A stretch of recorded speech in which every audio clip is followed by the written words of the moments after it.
Que se você tá chegando aqui, tá se inscrevendo no canal, sinta-se à vontade. Se quiser comentar aqui também, a gente vai responder, porque tem pouca gente, né? E amigos ajuda a gente a crescer. Somos não Isso, influenciadores. tinha 3 crescendo. seguidores, agora são 4. Quando você começa a usar o Monjaro ou o Ozempic, qual que é o resultado mensal? Se a pessoa seguir uma dieta, qual que é a perda que ela tem, às vezes, de gordura? Qual que é uma média? Legal. O Monjaro veio com uma proposta e cumpre até, na maioria dos casos, embora haja uma individualidade biológica, né? Uhum. Cada um responde de um jeito ao remédio, cada um tem um estilo de vida que vai dar o suporte para aquele tratamento ser mais ou menos bem sucedido. O Monjaro veio com uma premissa de você perder mais de 30% do seu peso corporal. A gente não fala em quilo absoluto, a gente fala em porcentagem, porque é muito diferente uma pessoa que tem 70 quilos perder 10% 7, de uma pessoa que tem 200 quilos perder 10% 20. Então a gente fala em porcentagem. E a maior já vista, que antes era da cirurgia bariátrica, hoje é a que o Monjaro busca, alcança em mais alguns próximo. casos, mais próximo, porque a gente está falando de 30% do peso corporal. Mas em quanto tempo? Porque às vezes as pessoas ficam nessa pressa. Ah, eu quero perder para uma semana.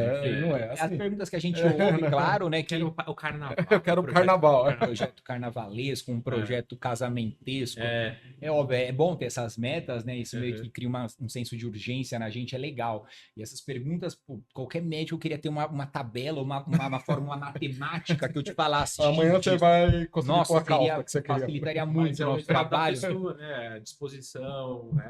Mas disciplina. Né? Tudo isso, pela individualidade biológica, tem tantas variáveis que a gente tem que equacionar, que eu vou apontar as principais, e reconhecer que a medicina ainda, existem inúmeras variáveis que sequer a medicina ainda conhece. Então, eu posso pegar pessoas muito parecidas que, mesmo fazendo as mesmas coisas, vão ter resultados drasticamente diferentes, tá? Então, o tempo, às vezes a gente vê bons respondedores perdendo 20 quilos em um mês. É um resultado 20 quilos? 20 quilos em um mês. Claro que são, eu tô falando da ponta da curva, os excelentes respondedores, eles não estão na média, a gente tem que se basear na média, né? Eu tô falando uma exceção de sucesso. Sem, obviamente, interesse de promover nada, mas muita gente, quando quer promover alguma coisa, vai pegar os 10% melhor. Sim. Existe essa fatia dos 10% melhor que perde 20 quilos em um mês, com alguns nem com grandes intervenções, a pessoa às vezes nem mudou radicalmente a vida.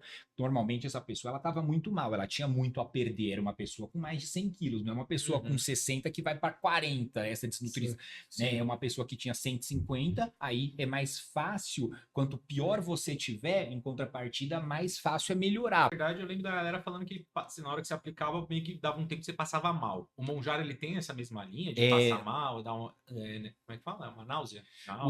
São os efeitos adversos colaterais e isso permaneceu.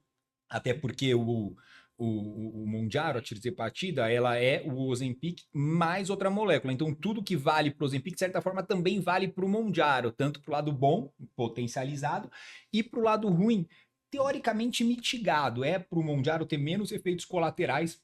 Ele veio com uma proposta de ter os efeitos benéficos potencializados, em torno de 2 a 3 vezes mais, e os efeitos colaterais minimizados, porém não nulos. Então, a possibilidade de enjoo e náusea também existe com a tirzepatida com o Monjaro, seja no começo do tratamento ou no aumento da dose. Ao longo do tratamento é a intercorrência mais comum. Qual a diferença de resultado dos dois? Porque eu sei que o Ozempic acaba sendo um pouquinho mais fraco, né? Ou não?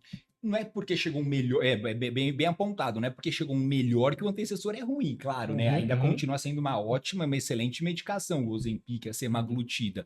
O mecanismo de ação é a estrutura molecular mais ampla do Monjaro, da tirzepatida, então ele atua sobre duas incretinas, duas moléculas do nosso corpo, tá? 2 hormônios que a gente tem internamente, regulatórios do intestino, da saciedade, atua também em sistema nervoso central, só que de uma forma que não deixa a pessoa acelerada. Então ele acelera o metabolismo através do controle da insulina, da saciedade, retarda o esvaziamento gástrico, tem uma série de benefícios. E o Monjaro, ele consegue desempenhar isso de forma superior, numa potência mais ou menos de 3 vezes, ele é em torno de 3 vezes superior ao seu antecessor, por ser uma molécula mais desenvolvida, que age sobre duas substâncias, 2 moléculas internas nossas, enquanto o Ozempic agia sobre uma. Não é ruim, uma tá bom, 2 tá ótimo. Saiu na notícia, se estiver ouvindo de mim, legal, mas é uma pena que quem não viu as matérias, porque era ilustrativo, cara de cueca, abaixava no aeroporto, na inspeção sanitária, né, na alfândega, na vigilância,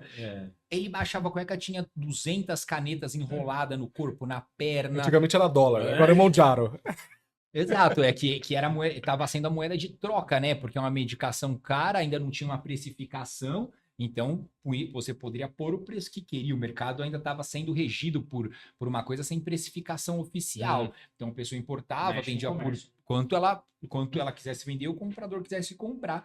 Claro que isso é ilegal, criminal em termos de vigilância sanitária. Quem compra também está receptando mercadoria contrabandeada, acredito eu, não é minha especialidade, mas é óbvio que eu me inteirei do assunto, porque não tinha nota fiscal, não tinha regular, era uma substância. O uso da substância não era proibido no Brasil, mas ela ainda não tinha comercialização autorizada, sob o nome do Mondiaro, que é uma marca, é uma comercial patente, o nome Mondiaro. Então as pessoas vinham importando dessa forma. Claro que tinha a coisa certa, um parente vai para o exterior, para os Estados Unidos, traz para você, isso é uma coisa, mas muita gente vinha trazendo de forma escondida na mala, então eles quebravam a mala como se fosse realmente dólar ou droga, achava dentro do leite, de uma embalagem nada a ver de leite, de pincel atômico. Já vi vários exemplos.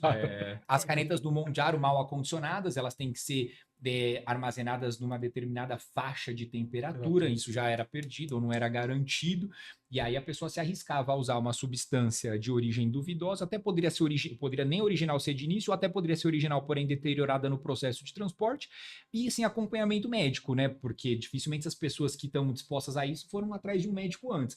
Então é um duplo risco de você usar o que você nem sabe de um jeito que você não sabe.